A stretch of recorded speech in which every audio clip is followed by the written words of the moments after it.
नमस्कार मित्रों, हिंदी वर्णमाला के अंतिम भाग को लेकर मैं आपके बीच में फिर से आया हूं। अगर अब तक आपने हमारे चैनल को सब्सक्राइब नहीं किया तो सब्सक्राइब कर दें और वीडियो को जरूर लाइक कीजिएगा। इस वीडियो में हम र के विशेष गुण की चर्चा करेंगे। हिंदी वर्णमाला में र को अंतस्थ व्यंजन के अलावा लुंठित व्यंजन भी कहते हैं। हिंदी वर्णमाला में र के विभिन्न रूपों का प्रयोग होता है। कहीं पर र का प्रयोग स्वर रहित होता है तो कहीं पर स्वर सहित। स्वर रहित का मतलब होता है जिस र में स्वर अ न छिपा हो, और स्वर सहित का मतलब होता है जिस र में स्वर अ हो। र के प्रयोग को हम निम्न प्रकार से समझ सकते हैं। पहला साधारण र, दूसरा रेफ र, तीसरा पाई र और चौथा र और री की मात्रा में अंतर। सबसे पहले हम बात करेंगे र के सामान्य रूप। र का साधारण प्रयोग यही है कि र से कोई शब्द शुरू हो सकता है या र उसके मध्य में आ सकता है तथा र किस शब्द के अंत में आ सकता है। र में सभी मात्राएं लग सकती है सिवाय री के और हलंत के। जैसे आप देखेंगे रमन, थर्मस, बंदर, और मात्राओं के समावेश से देखेंगे कि कोई भी मात्रा लगाने से जैसे रुद्र, रिमझिम इत्यादि शब्द बन सकते हैं। अब बात करेंगे हम रेफ र की। रेफ र स्वर रहित र होता है। किसी भी शब्द में जब इसका प्रयोग करते हैं तो उसके बाद आने वाले वर्ण के ऊपर इसकी मात्रा लगा देते हैं।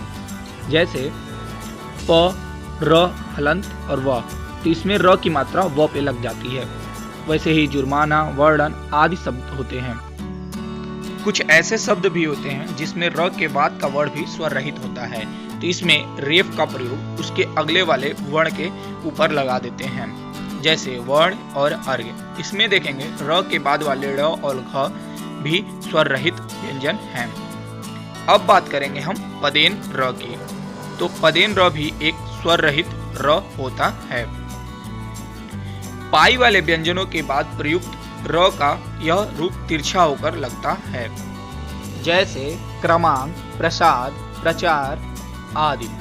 हम बात करेंगे अब पाई रहित और पाई सहित व्यंजन कौन कौन से होते हैं। तो सबसे पहले पाई सहित व्यंजन, वे व्यंजन जिनके लिखावट में एक खड़ी पाई शुरू से लेकर अंत तक होती है उन्हें पाई सहित व्यंजन कहते हैं। जैसे क, ख, च। और पाई रहित व्यंजन वे व्यंजन होते हैं जिसमें खड़ी पाई शुरू तो होती है लेकिन अंत तक नहीं होती है। जैसे ट, ठ, ड और द। अब बात करेंगे कि पाई रहित व्यंजनों में र का रूप कैसा होता है। जैसे राष्ट्र, ड्रम, पेट्रोल, ड्राइवर इत्यादि। इसमें र को ट और ड के नीचे कुछ कोणनुमा आकृति में लगाते हैं। अब हम बात करेंगे कि र और री में क्या अंतर है। तो हम पहले ही जानते हैं कि र एक व्यंजन होता है जबकि री एक स्वर होता है। तो हर एक स्वर की एक मात्रा भी होती है। र को हम विभिन्न रूप में प्रयोग करते हैं जबकि री की एक निश्चित मात्रा होती है। जैसे गृह, कृपा इत्यादि वर्ण री की मात्रा द्वारा लिखे जाते हैं। तो आगे हम बात करेंगे कि स के कितने प्रकार हैं और उनके कैसे उच्चारण होते हैं। स को ऊष्म व्यंजन के अलावा संघर्षी वर्ण भी कहते हैं। हिंदी वर्णमाला में श 3 रूपों में प्रयोग होता है, श, स और श। श के उच्चारण में ऊष्मा तालु से घर्षण करती है, इसलिए इस श को तालव्य श कहते हैं। दूसरे श की बात करें तो इस स के उच्चारण करते समय ऊष्मा मूर्धा से संघर्ष करती है, अतः इसे मूर्धन्य स कहते हैं। जब कोई शब्द इससे शुरू होता है तो ख और जब बीच में आता है तो स का उच्चारण होता है। अंतिम स की बात करें तो इसके उच्चारण में ऊष्मा दांत के साथ घर्षण करती है, इसलिए इसे दंतव्य स कहते हैं। तो दोस्तों, अगर ये जानकारी आपको अच्छी लगी हो तो हमारे channel learn in easy way को जरूर सब्सक्राइब कीजिएगा और वीडियो पसंद आई हो तो लाइक कीजिएगा।